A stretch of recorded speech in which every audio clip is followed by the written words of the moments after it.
Hello friends, welcome to my Fellowship Dungeon Guide series where I cover everything you'll need to know for a dungeon from priority kicks to boss mechanics. In this video, I will be going over everything you need to know to take on the Contender League's capstone dungeon, CITHREL'S Fall. Before we get started, I wanted to shout out a community-built tool, fellows.gg, which is a site that displays different runs logged by the community. See what builds players are running or search the database for any questions you might have regarding items, heroes, and much more. Check the link in the description below. The first thing I want to touch on are the notable mobs you will encounter throughout the dungeon. Before we do, there's an important thing to mention. Even though CITHREL'S Fall is the Contender League's capstone dungeon, it's actually considered your first step into Adept League. As a result, trash enemies you fight will be considered to be in the Adept League, and therefore they will have access to new abilities you might not be familiar with yet. The majority of enemies you will encounter throughout the dungeon are mainly found in the Wormheart adventure, which I've already put out a video of, so I'm gonna recommend you go check that out. I will also have a link for that video in the description. That way you can find all the extra details on mobs. That being said, CITHREL'S Fall does have two notable enemies unique to this instance, and those are the Eldrin Sentinels and Corruptors. The Eldrin Sentinels simply perform basic attacks, and that's pretty much it. It's not really that threatening. However, they do have an ability that they cast called Shattering Barrier. This is a very annoying ability for melee players because the Shattering Barrier applies a massive damage absorption on a single target, and while the shield lasts, it will pulse damage around that mob, making this ability very threatening for anyone in melee range. You'll definitely want to prioritize kicking this ability, and it's also important to note that this mob is going to be important to one of the boss fights later on. The second notable mob, the Corruptors, are a caster mob. Their primary cast is called Ice Bolt, and it can be kicked as a lower priority spell. They also apply a damage over time effect on players called Freezing Blood, which healers will have to dispel. The most important thing to watch out for is their Drain Life ability. This channel will deal damage to all players, and while it's channeling,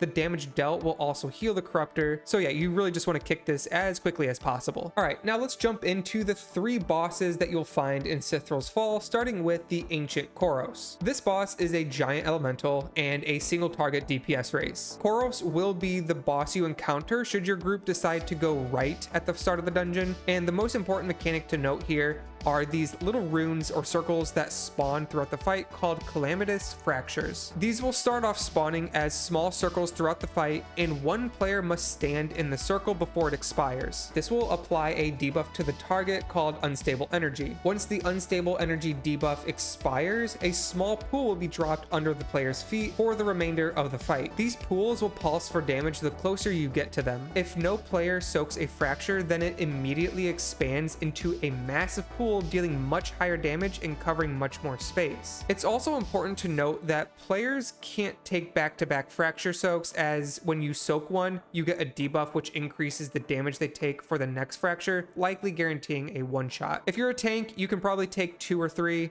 If you really want to stress your healer out, you can probably take more than that, so give it a shot if you want. The second mechanic to note is periodically an orb will be summoned under the farthest player's feet from Koros, and this orb will fixate and drift towards that player for the remainder of the fight, pulsing damage around the orb. Should any player come into contact with this orb, it will explode for massive party-wide damage. Shatter Strike, however, is the third mechanic of Koros, and this ability will be a cone attack that targets a random player, and when the cast finishes, it will deal a decent amount of damage. However, if Shatter Strike hits those floating orbs we just mentioned, it'll actually destroy the orbs without triggering their party-wide damage and remove them from the fight. The final ability is a dot that gets applied throughout the fight called Converging Cold. This effect slows move speed and deals ticking damage, and the healer must dispel this effect, especially if it's on a tank. If this effect does not get dispelled in time, it will freeze the afflicted player, stunning them. As far as general strategies go, you want to start by assigning who will be dealing with the orb mechanic. It's best to have a single player handling all the orbs, so that way they'll be more easily grouped up for Shatter Strike. This player would have to always stand away from the boss while everyone else is ideally stacked around in melee. Vigor, for example, is an excellent choice for this role because he already wants to kind of have everyone else stacked up in front of him. After that's established, you will want to pull Koros towards one of the edges of the room. Doesn't really matter where you want to tank him, just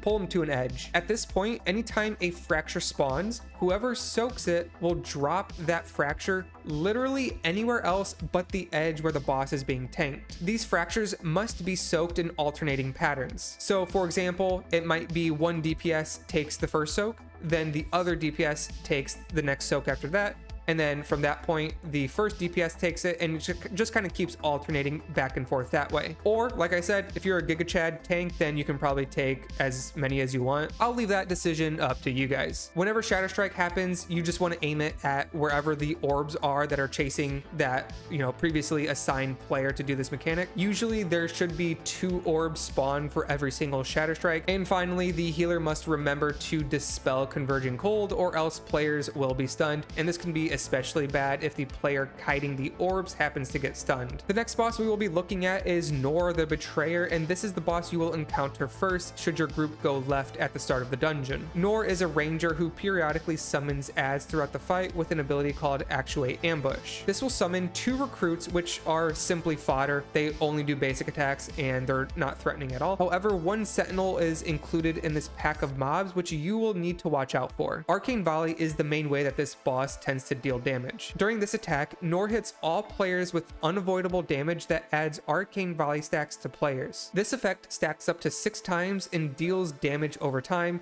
and the healer can dispel this effect. The next ability is Betrayer's Arrow, which targets an individual player with a large circle, and when the debuff expires, any players standing within the circle take damage. Razor Trap is cast throughout the fight, which will throw a trap at a random player, and once that trap becomes active, stepping on it roots a player and deals damage. It's not necessary to clear these traps out, but it does help, especially after the next mechanic. Cold-Blooded Twist is Noor's final ability, where several cones spread out from the boss in alternating patterns. Noor will then fire a volley of arrows down that path, rotate counterclockwise, and continue firing. This will go on for several seconds. While this is happening, you really need to be aware of your feet and don't accidentally step on a razor trap, or else you are most likely going to die. As far as general strategies for Noor, it's pretty simple. When the adds come out, put your kick focus on the sentinel. Don't worry about dumping all of your damage into it. You can simply cleave it down slowly, just as long as it dies before the next set of ambush spawns. When Betrayer's Arrow is coming out, whoever is the target just needs to move away from other players before the debuff expires. Arcane Volley or Betrayer's Arrow are both good options to use a defensive for. When Cold-Blooded Twist happens,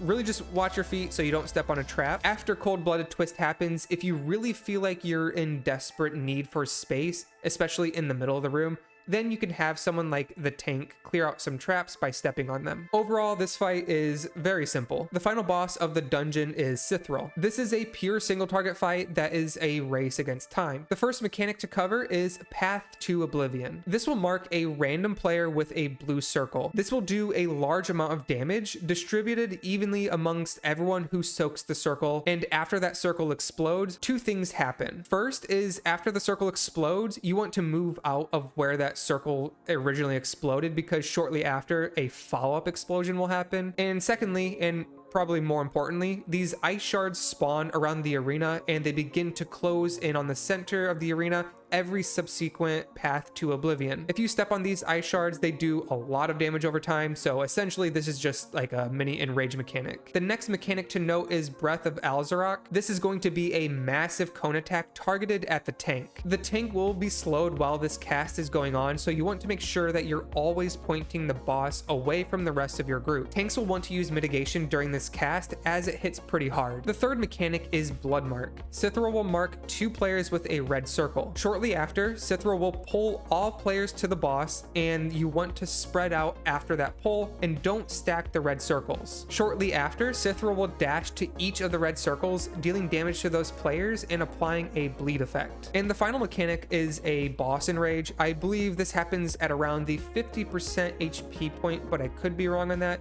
and when this happens, CITHREL will cast Draconic Frenzy, increasing the boss's haste. As far as general strategy goes, the fight is pretty simple. It's just a DPS check, so whenever Path to Oblivion goes out, all players want to stack up and then move out of where the circle was. When Bloodmark happens, players will get pulled in and then spread out and simply make sure that no one is stacking up inside of these red circles. And finally, the tank just wants to make sure that the boss is always facing the outside of the arena and away from the rest of your group. And that should wrap up everything you need to know for CITHREL'S Fall. Congratulations on clearing your very first league. Let me know in the comments if you feel anything was missed. But this was GooberTroy. Thanks for watching, and I hope you all have a great day.